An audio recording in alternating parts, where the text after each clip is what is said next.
camera's not on. Oh. OBS.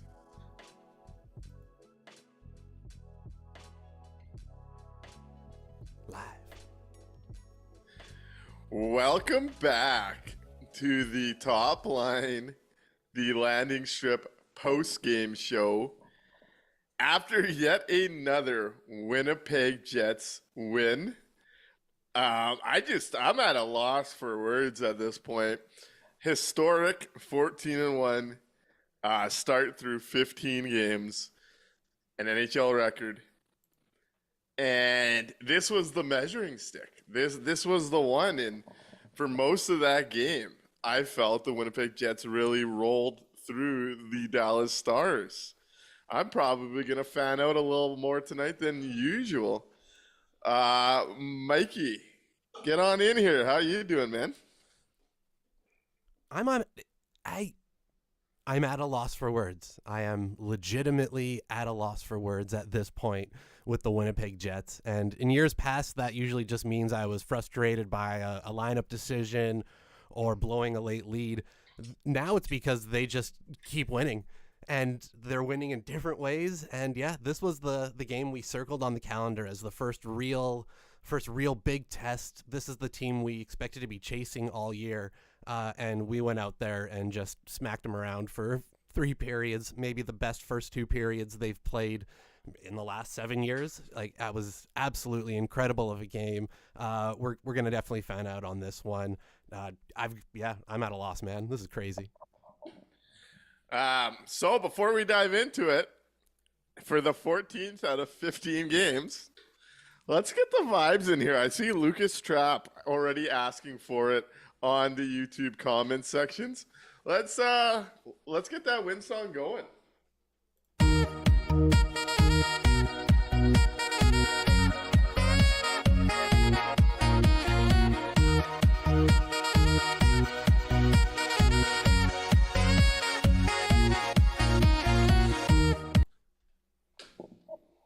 Gets me every time.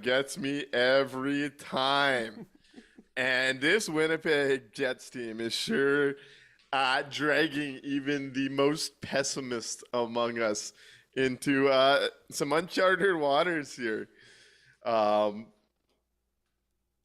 don't know, man. Just sitting there tonight and watching, especially the first 40, I think the back 30, back 20, maybe could have been a little bit better, though. I mean, this game was out of hand by then, 4-0 going into the third. Yeah. But just sitting there today was the most fun I've had at a Jets game in a while. The crowd was buzzing. It was another sellout on this.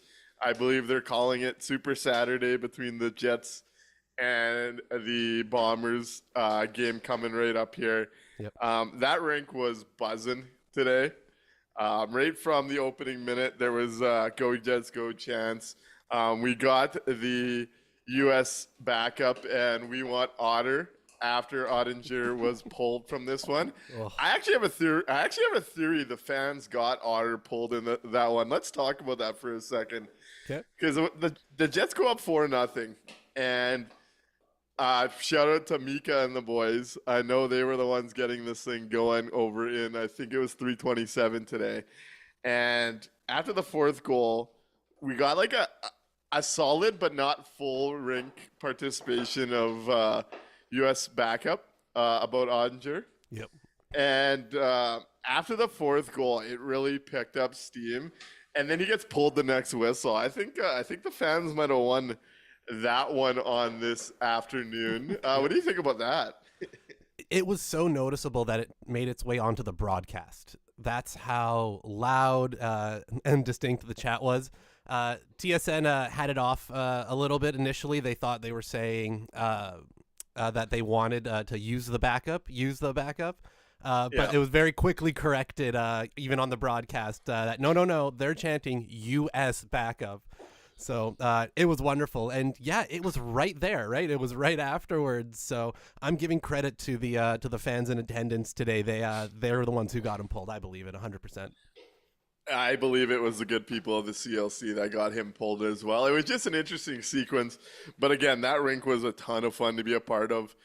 You could feel it early that as soon as the Winnipeg Jets scored, that place was really going to turn over on itself.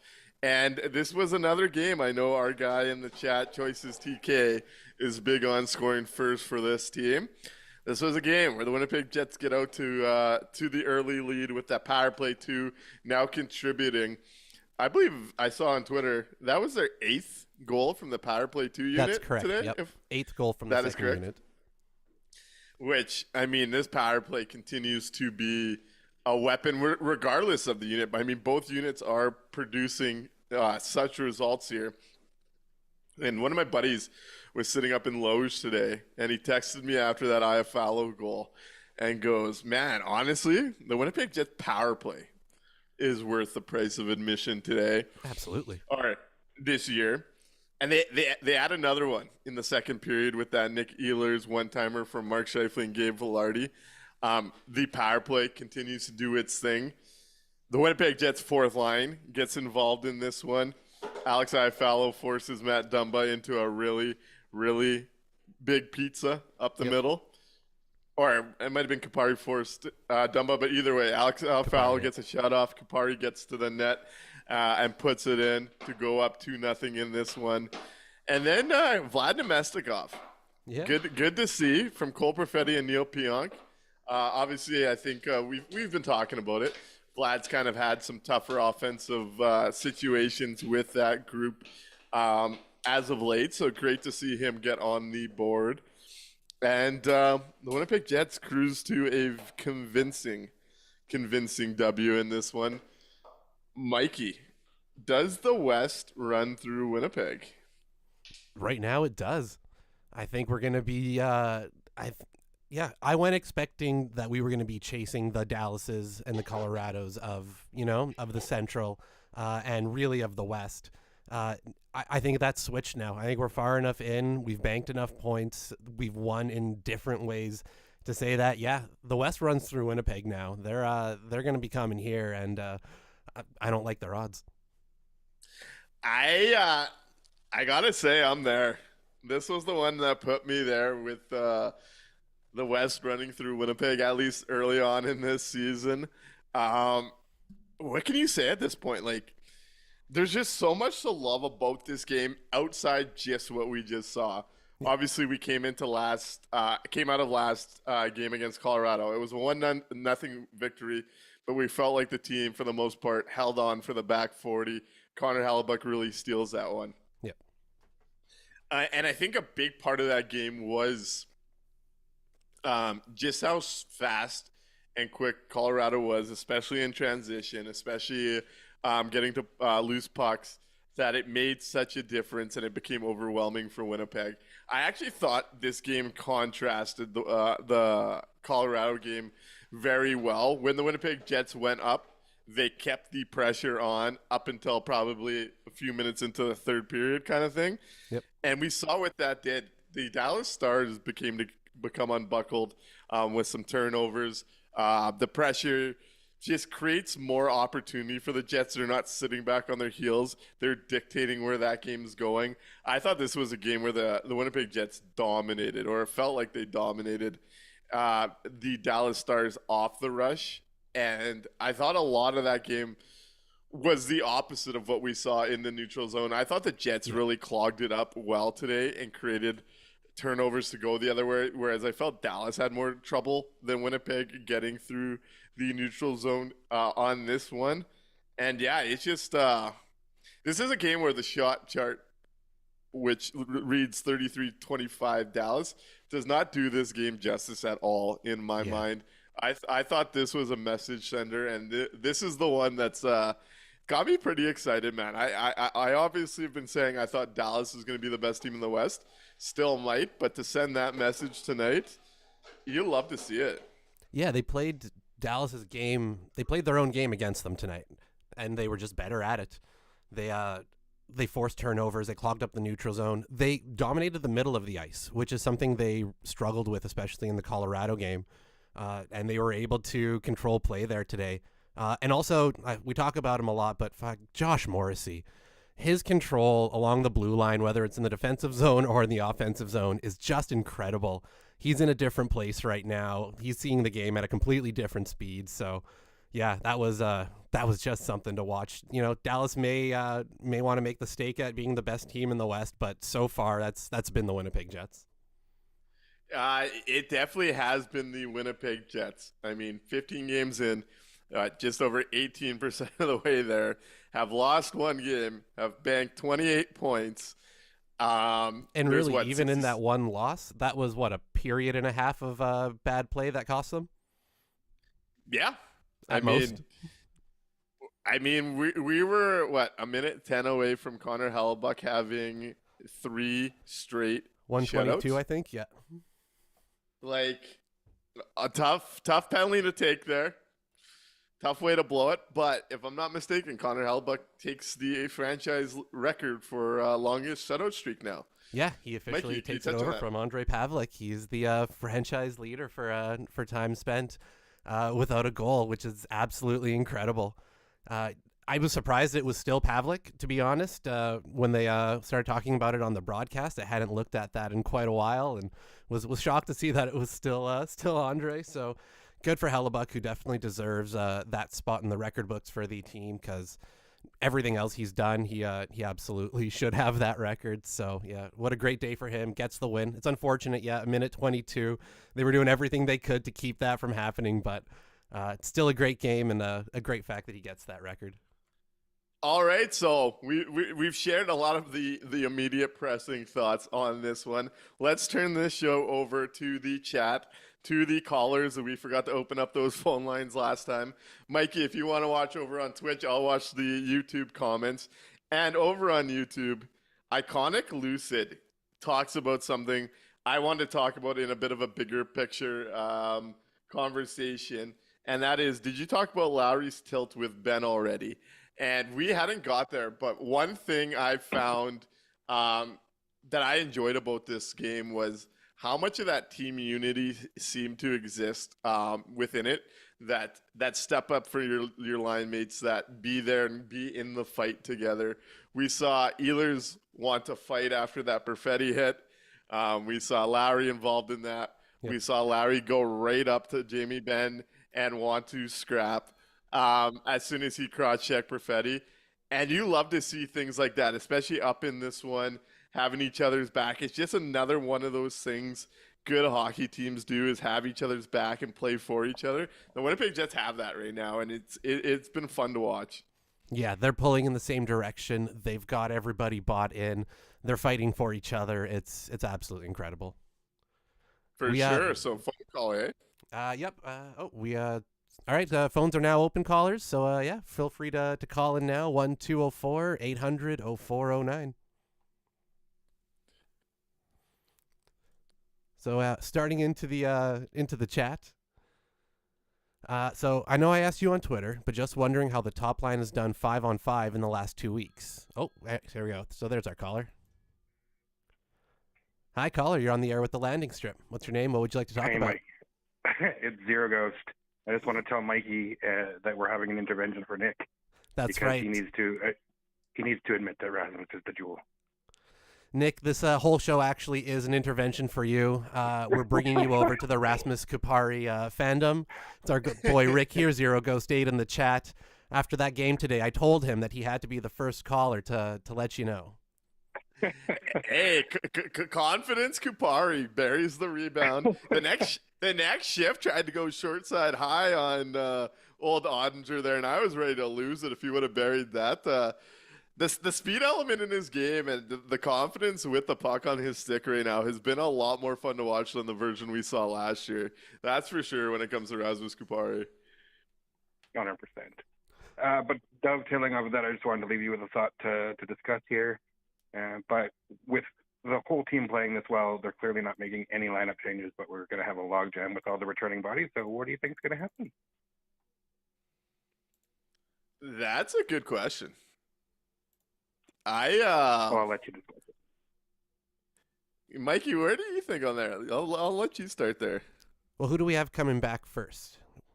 Who's our? It looks like Jared. It looks like Jared Anderson Dolan is back skating without non-contact jersey, Yep. which means there's going to be at least one roster spot that needs to be made. Yep. I continue to be kind of surprised Dylan Coughlin remains on this roster. I mean, we're not going to see him. Yeah. I figure like the whole get him through waivers thing and bank some money. Yep. I imagine Anderson Dolan does get waived when he's back healthy. Yep. And then the real, I guess, when Hala's back, you see Coughlin go down would be my guesses here moving forward for the next little bit. Now, once I agree with those two spots, those are your easy waves. Guys like that'll go down almost untouched most of the time. The question is, where is Villy gonna play once he is at game speed and ready to go? That's gonna be the question. Where does he slide in? And that I'm still curious about. The answer is obvious. The answer is obvious. Tell me. Come on, today was another example of it. 60, I agree. You gotta give up the experiment. I mean, come on. Oh, he's playing penalty kill minutes. Penalty kill minutes. Yeah, I'm not convinced he's great at them either, though. No, at some point he's not. That's the problem. That's the issue. Yeah, and like I'm not here to down on him today because great win and vibes are high and we're literally historic. So you know, he ended the shutout streak with that penalty. You're allowed to go a little bit in on him here. But like, if that's not enough at this point, especially in the last couple games, to say at least to have Hayden Fleury see the ice at some point. I'm just so curious if Heinel is going to be the one to move him out of that spot. I hope he is, but I'm a little worried. I'm not going to lie. Very real chance that it doesn't, and you're right there. But that is the spot. Toronto Sports Network over on YouTube 243 says, "Sorry, fellas, I expect this show will rock, but I want to watch the Bombers." Hey, appreciate the kind words as usual. Good luck to the Bombers fans out there today. Should be a good one. Should have been a good one. Doug Henderson over on YouTube also mentions, didn't even notice the Jets killer, Tyler Seguin, tonight. Was he even on the ice? Did he play? Took a couple penalties, I believe, even. I know he had gotten Scheifele fired up at one point in this one, but yeah, he didn't look too effective the other way in this one. I think that's a good point from Doug Henderson. He's definitely been a Jet killer in years past. Yep, and him and Scheifele have their little rivalry that they've had for quite a while, right? So yeah, it's safe to say who's winning that one right now. Speaking of rivalries, are we going to get some Short Kings and Cole Perfetti and Logan Steenkoven going at it moving forward? Social media for the oh, my brain just completely turned off. Who did we just beat? The Dallas Stars. The Dallas Stars? Man, my brain turned off. Social media for the Stars was real mad about all the attention Stankoven was getting from the Jets. They're real pissed off at us for that. I will say the Cole Perfetti one was a pretty ugly hit. That was one, and Yeah, I've totally he was been in mad. that mindset. I wasn't someone that when I played hockey growing up was any good at controlling his emotions. So as soon as I saw Cole Perfetti pop up and look to take a whack at the first guy that was near him, I knew something was coming. You could tell when a guy's lost it a little bit. Yep. And yeah, he saw the numbers on Logan Stankoven and he made sure to finish. I know some in the audience are going to be happy to see Cole Perfetti showing that side of that in him. What did you think of the Cole Perfetti play? And I was kind of surprised how many people were saying that was a good penalty to take on the old social media today. You know, I weirdly kind of like seeing it. Like, so you don't want anybody ever to get hurt. I'll start with that caveat right off the hop, right? You never want to see somebody get hurt. Dangerous plays can happen, all those type of things. But I do kind of like to see fire like that in a little guy like Cole Perfetti, who has maybe taken some criticism in the past from people being like, he's too small, he's not gonna, you know. So that was I did like that part of it. Never want to take a penalty, put yourself in a bad situation, right? But yeah, no, I didn't hate it. I'll be honest. All right, I'm going to be the downer and just say I do got to say it was a stupid penalty. And let's be honest. Once we get to the playoffs and whatnot, you want to see the aggression, but you do not want to be putting your team down a man against one of the better teams in the league when you have the lead like that. I mean, I get the desire to see it from Cole Perfetti, but I mean that is a situation where, hey, it didn't cost them today, but you still got to be a bit smarter. Take a number and take a better run. I will say. Definitely agree. Well, with the numbers too, those can be concerning. Yes, exactly. So I wanted to answer Big Papa's question from the chat about the top line's 5-on-5 play in the last 2 weeks. So I pulled it up here on Natural Stat Trick. In the last 2 weeks, they've played their 8 games. The line is still a negative line when it comes to their Corsi, right? Which is kind of just a general looking at it. But their expected goals, their expected goals and their high danger chances for have both increased to being positives. So they're definitely pulling in the right direction in terms of getting the offensive side of things going in the last 2 weeks. Yeah, they've had their moments. I didn't love their Tampa game, but enjoyed the what was it, the Detroit and whoever it was back to back. They had some big efforts in that one. I thought it was kind of a mixed bag today. I thought Scheif had one of his better games actually in this one, as far as both effort and what he was looking to create.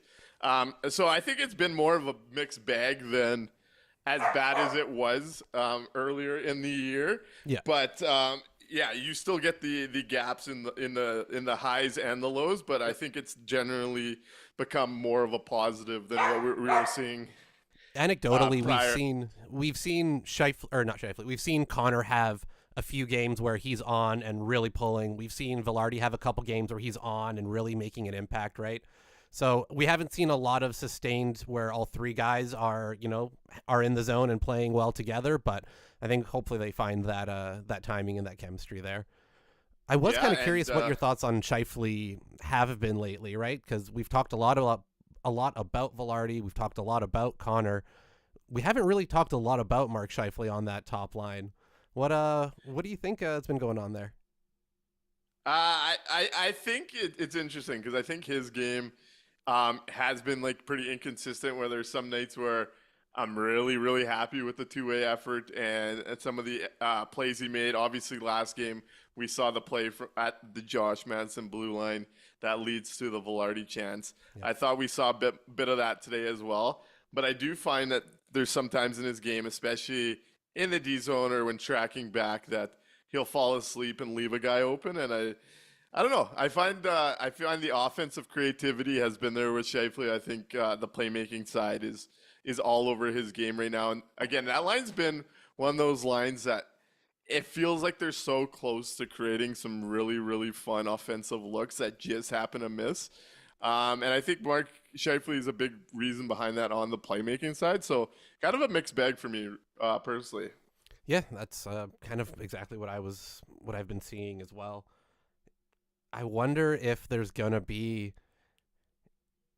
because if he doesn't make Team Canada, right, which we've been debating all season whether or not that's gonna happen, I wonder if we see either a bounce up where it's chip on the shoulder, I'll show them, or if we see a bit of a letdown and now I'm interested to see if or if anything at all maybe doesn't impact his psyche whatsoever, right? I don't know. I'm curious to see how this is going to play out with 55. Yeah, no, that's fair. I liked Max's Silence takeaway over on Twitch today, and that's saying that the Jets look like the Avs tonight. I kind of said earlier, I think this was a really good contrast between the two games with two different quality opponents. So I thought that was interesting. Let's dive over. Go ahead. Gilbert Marion on YouTube says it's hard to find any negatives. This is historically amazing hockey. Yeah, when you have a historic start through 15 games, and a lot of the team is pulling in the right rope, in all the facets of the game, like it is hard to find any negatives. This is a team it's genuinely fun to turn on the TV or go down to the rink and watch them right now. It's a team that you genuinely have expectations for, and they're hitting them and surpassing them. It's a team that isn't so far getting too high on their own parade. I mean, this is a team that still has their head coach pushing them on streaks like this. Yeah, again, it is hard not to be excited about what you're getting from the Winnipeg Jets top down in this lineup at the moment. And it's just been a real treat to be a part of it, honestly. Yeah. I've been there every night except for the Avs game, and it's been fun to be a part of. Yeah, I was thinking that part of the way through the second period that this is the most fun I've had watching the Jets in years. Just the style of play, watching the power play go out there and just move. Just like the way that they cycle the puck, the way that they don't stop moving their feet the entire time. It's fun. It's fun to watch. They look like they're having a good time. There was a moment in the first period where there was a bit of a scuffle after the whistle, and Neil Pionk is kind of like giving guys a few little like jabs and pushes as he's making his way through the crowd, and he's laughing as he's doing it, and the Stars are pissed already. And it's just little things like that. It's fun to watch. You can see that the guys are having a good time out there, and that can lead to something special, right? You need more than just good players to have one of those special years where they make a long run. So I don't know. It's feeling like there's something there. It definitely does. And Stressful Gengar pops up in the Twitch chat. Wanted to give him a little shout out today. I know he's got something fun going on with Extra Life. They're doing a 24-hour stream over at Extra Life Winnipeg on Twitch, raising money for charity directed towards the kids. So yeah, he's playing games all day on Extra Life Winnipeg's Twitch. So if you're into that sort of thing and want to help a good cause, definitely go check out what they got going over there for the next day. He asks, are the Jets preparing to make a long run? Mikey, where do you arrive on this one? Yeah, I think we're at the spot where it's safe to say that at minimum this is a team that's preparing to make a long run. I think Kevin Cheveldayoff and the entire scouting staff right now are in mode of we need to find the pieces that we're gonna add in and augment the roster. I don't know if we're gonna see we would love to see a big name add both up front and on the D. That's hard to do in any one deadline window, right? So I'm curious to see what they're going to do, but I think they are preparing for it now. I think they've looked at this roster, looked at the way that they've gotten results so far and gone, yeah, this is the time to make a push. I do got to say, before I get into my answer, I do have a little bit of bad news for Stressful Gengar. He goes on to say the Jets PDO is 1.072, and pretty sure that means these guys are legit. That definitely means they're riding a bit of a shooting percentage and save percentage bender, which over the course of 82 games will regress closer to the 100% mark. But hey, when you're riding that level of hockey and banking up to a 14-1-0 stretch in it, you take those hot streaks while you can get them. So I wouldn't read too much into that one, but I'm just gonna temper that a little bit. That being said, I do think with each passing game, you do get more confident in the idea of this team going on a run. This has been a very good team in years past that just hasn't been able to get over that hump.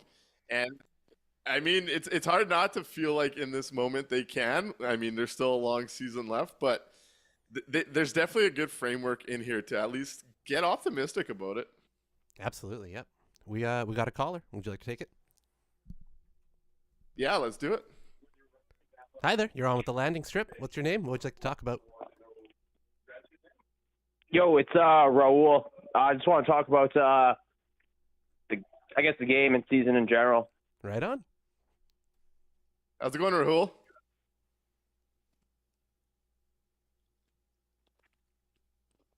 Hello? Hey, go ahead. Can you hear us? It's really choppy. Oh, you're coming through fine on our side here. So, yep, go ahead. Let us know what you think. Yeah. So you guys are talking about PDO. I don't worry about PDO when you have Connor Hellebuck in net because that'll make the PDO high, right? Because PDO is save percentage and shooting percentage. So Yep. Hellbuck and net, I'm not worried about PDO.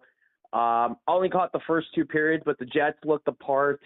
And, I think Boston had the best month at 19-3 that 1 year. So let's see if the Jets, or the best 22 games opening. So let's see if the Jets can get that feat too. Hey, if the Jets can get up to 19-3-0, especially with the next road trip looks like, holy hell, man, we're gonna be really, really excited come mid-December here, or mid-November. Fuck.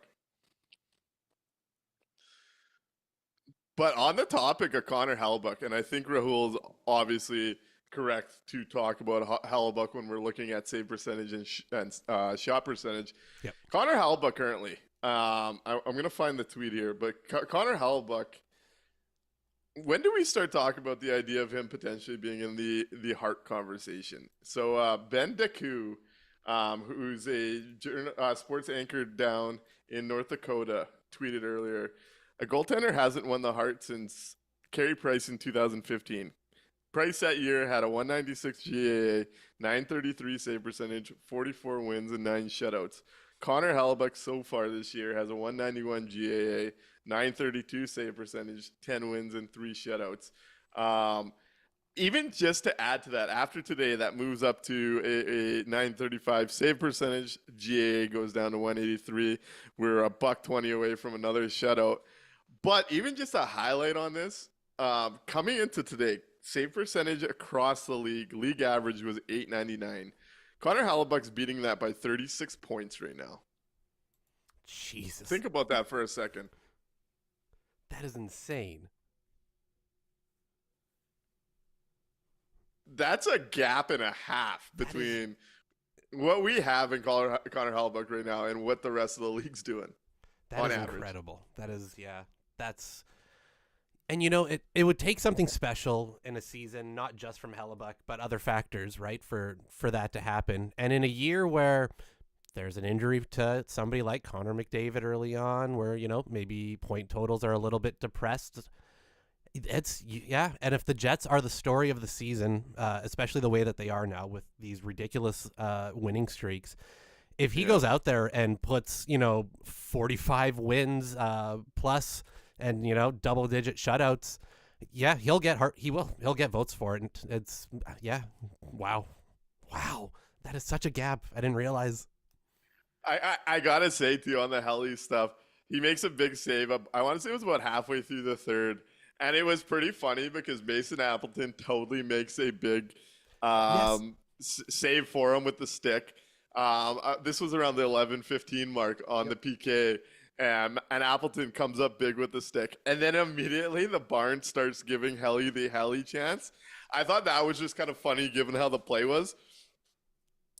Again, it was just fun to be at that arena on a day where the entire crowd is lively, feeling it. The chants were out. The team's performing.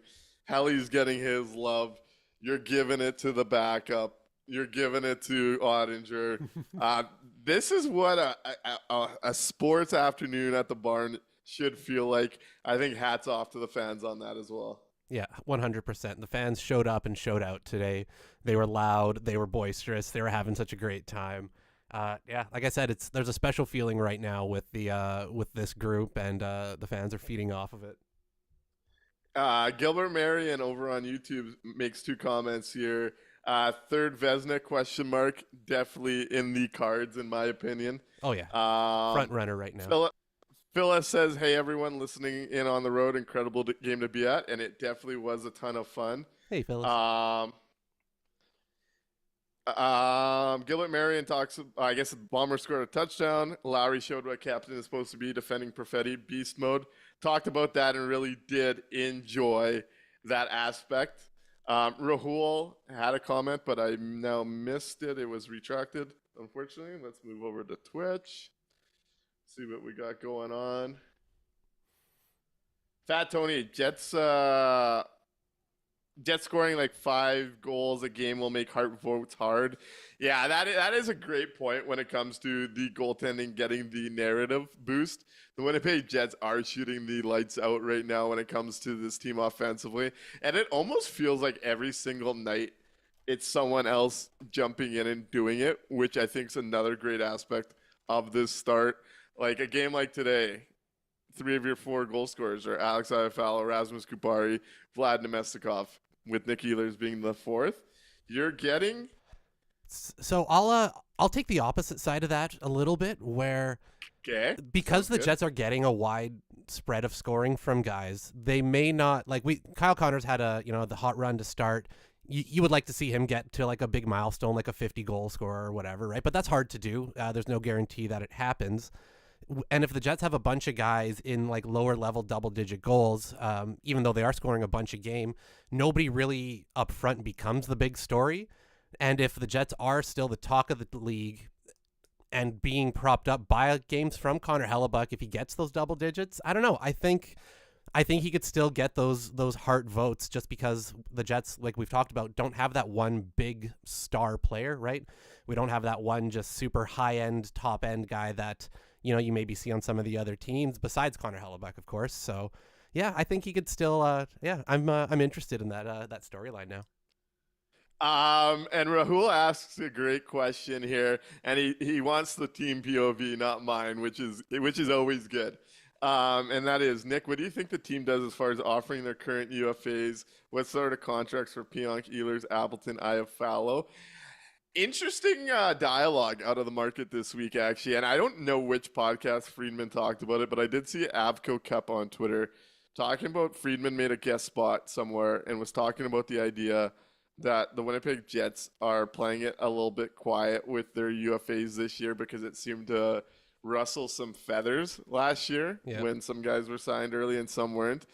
I think it's pretty clear that situation has to do with Brendan Dillon and how that ended up playing out. I think that was the obvious one looking at a report like that. And he talked about it as well in the end of the year stuff too, publicly. So it's, yeah. So what do I think as far as the team offering their current UFAs? I'm going to guess they try and sign all of Pionk, Ehlers, and Appleton. I'm not as convinced with Iafallo. Nemestikov I do wonder about as well. Let's take some shots at this. Let's go a 7x8 for Nick Ehlers, maybe even slightly less, though with the year he's having, I think that's going to be a hard thing to pull off. Yeah. Let's go Neil Pionk. This is the one that I have a ton of trouble trying to figure out. The points are there this year. Yep.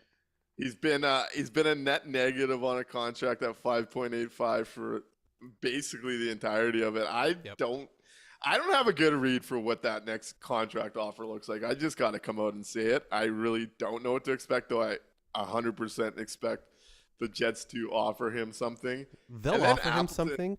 Oh, sorry. I'll let you finish, and then I'll come back to Pionk after. Yeah, Appleton, I wonder if they try and get like a medium-term deal to pair him with Lowry and Nino through the rest of their contracts.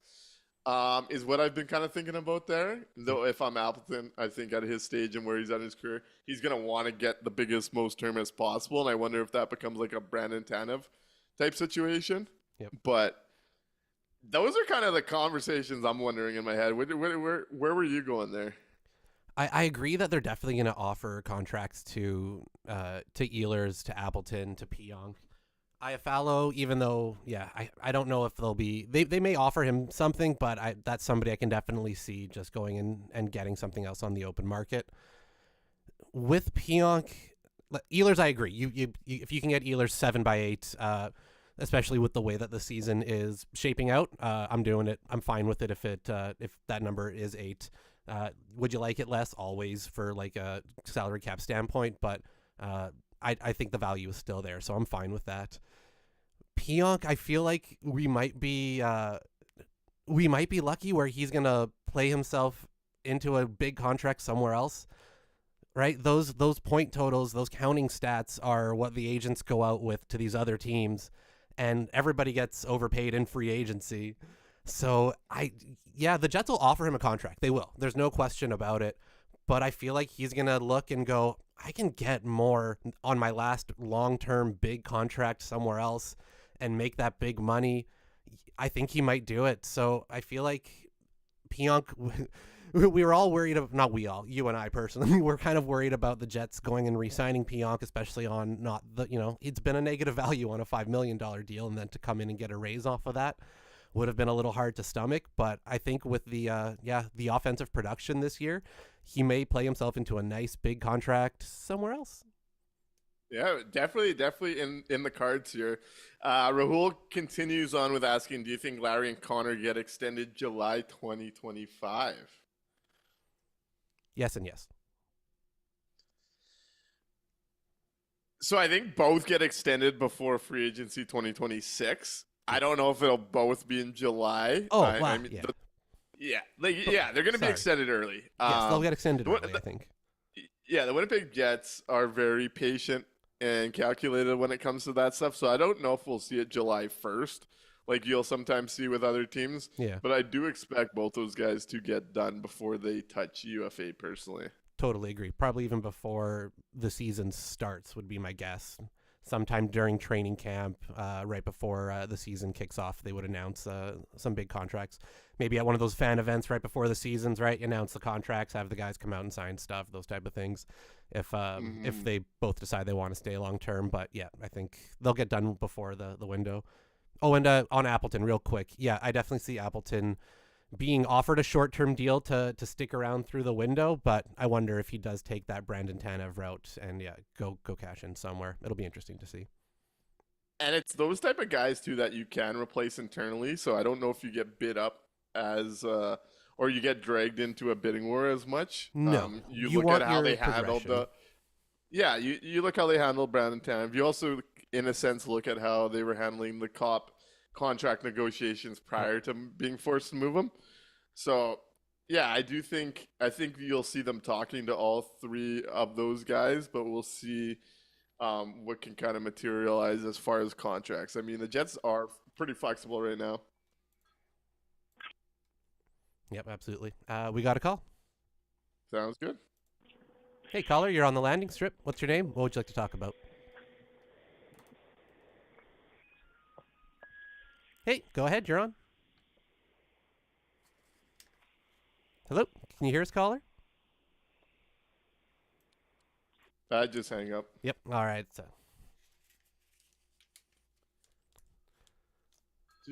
Oh, here we go. Let's try that one more time. Hey there, you're on the landing strip. Go ahead. Hey, right on. Hey, thanks for taking my call. Hey, I don't know if you guys talked about it yet, but I just wanted to ask you guys what the vibes were from those that were at the game.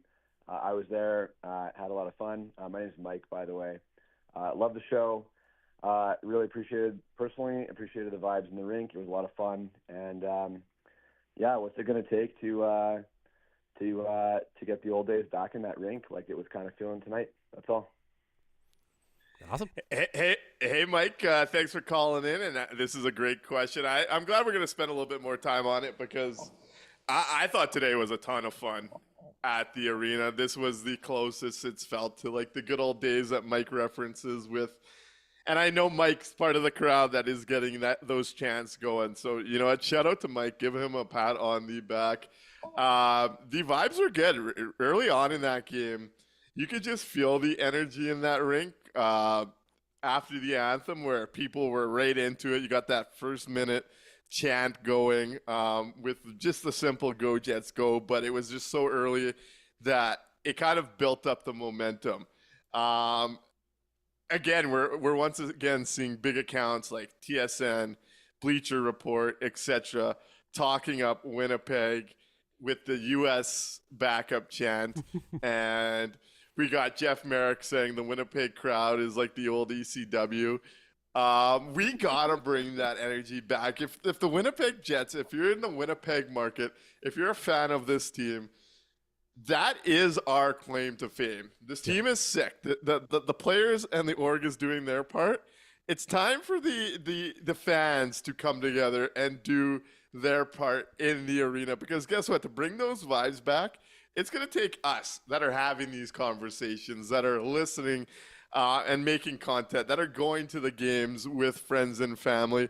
It's going to take grassroots efforts, and I respect Micah, Demo, and all that crowd that he's got going there. Let's get on these guys' backs. Let's build it up again, and let's bring back that energy. This team's deserved it. It brings some viability and legibility to what represents the Winnipeg market. I don't know about you, but I like being referred to as the ECW type fan in the NHL. Let's bring that back. Let's go.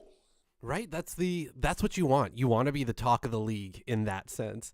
You want to bring back those feelings of other teams coming in here and having to be asked about the fans. Making journalists and things have the players spend time to like think about what the fans are going to be chanting at them is wonderful, right? It puts you into the game. It makes your barn somewhere hard to come and play. It's what you want, and it had those feelings again tonight. So like you said, it's going to take a grassroots effort from the fans. It's going to take creativity from the fans. We used to talk about how you'd be at a game when the team was, not doing well for long stretches, but telling you that, we really like our game and those type of things, and you're frustrated. And then you're at the game and there's somebody beating a drum into your ear, a section, like a couple rows over at the front of the section. And you're like, why? What are we beating a drum and cheering for while we're losing 4-0 and we've been playing terrible the entire time? This doesn't make sense. Now we're at a point where, like you said, the team is doing their side of it. They're doing what they should be doing to give us, a reason to cheer, a reason to come up with these chants, a reason to have fun at the arena again. And it was so big today that it leaked its way through onto the national onto the broadcast, onto TV, that they had to talk about it, right? That's what we want. I love it. I hope we keep it up. I hope the fans just, keep going at it. And we'll see where this takes it. Hey, could you imagine getting some Euro-style songs into the smallest market in the NHL? You wanna make a big name for yourself. Let's through this community, through social media, through friends and family, let's build it up. Let's follow the lead that they're taking, guys. If the Jets fans want some help in the matter, should check out the Red River Rising Valor FC fan group. They're the Ultras. They're the European-style fan club for the team, and they are fantastic at coming up with songs and chants. So maybe we could reach across the aisle, make some friends over in the soccer side of the world, and bring that energy to the arena. Yeah, it definitely would go a long ways, and I thought that vibe was immaculate in house today. I couldn't help but enjoy that one. Yep. Almost 50 or just over 15,000 people coming together and getting that going. And Ron Chenault says over on YouTube, I need songs in capital letters. And we are capable. That's what we got to bring our minds around now is you want that kind of environment. It's time to band together and bring that kind of environment. We all have connections. Let's build up a Discord or a group chat of some kind. Let's build up that environment with people that are going to these games, and let's bring that environment back because it's going to take us as fans, us as individuals. You got some guys leading the way over in 327 right now. Let's bring that environment back. Let's give us even more reasons to want to be a part of it. And let's move from songs or from chants to songs. I'm with Ron on that. If we can get some Euro-style song chants going, look out. Zero Ghost 8 in the chat. He said he knows the chapter president for Red River Rising. So we've got we'll start building some connections. Let's get some songs going in at Canada Life Center. And I think this is the way. And we see Mike now commenting on Twitch saying old ECW reference is bang on. That's the pathway to magic. If True North keeps the tickets reasonable in the 300s, and if enough of the good old boys can afford it to just get off their couch, then here we go. Let's do it. Fat Tony not enjoying the vibes. We got a bit of a grump over there in Fat Tony with not feeling the love for songs at sporting events. I mean, Man, when in the third period today, in the last 5 minutes, when the entire crowd keeps chanting or singing "I want it that way" after the music dies out, come on, that stuff's magic. That's part of being in a crowd. Let's enjoy it. Absolutely. Mike F says December 21 versus the Wild. Buy your tickets now. Is that statement night? That's the Ryan Hartman night. That's right. That is Mike's gonna lead the way on this one, and we're gonna throw our full weight behind him for the December 21 game here. I like it. But hey, I know we're not quite at the hour mark, but I am a little late for a birthday dinner for my middle brother. Happy birthday, Jer. Hey, happy birthday, Jer. Let's dive into the 3 stars, and so I can get out of here on a reasonable time and make that. And I think there's a football game on or something.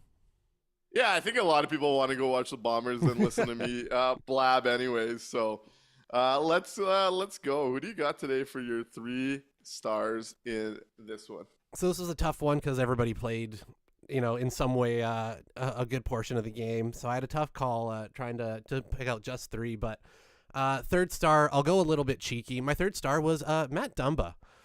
Big shout out to Matt Dumba on a couple of those goals today for the Jets. He coughed it up pretty bad and was a bit of a mess all over the place. So I'll give him the third star as just a little tongue-in-cheek shot across the bow.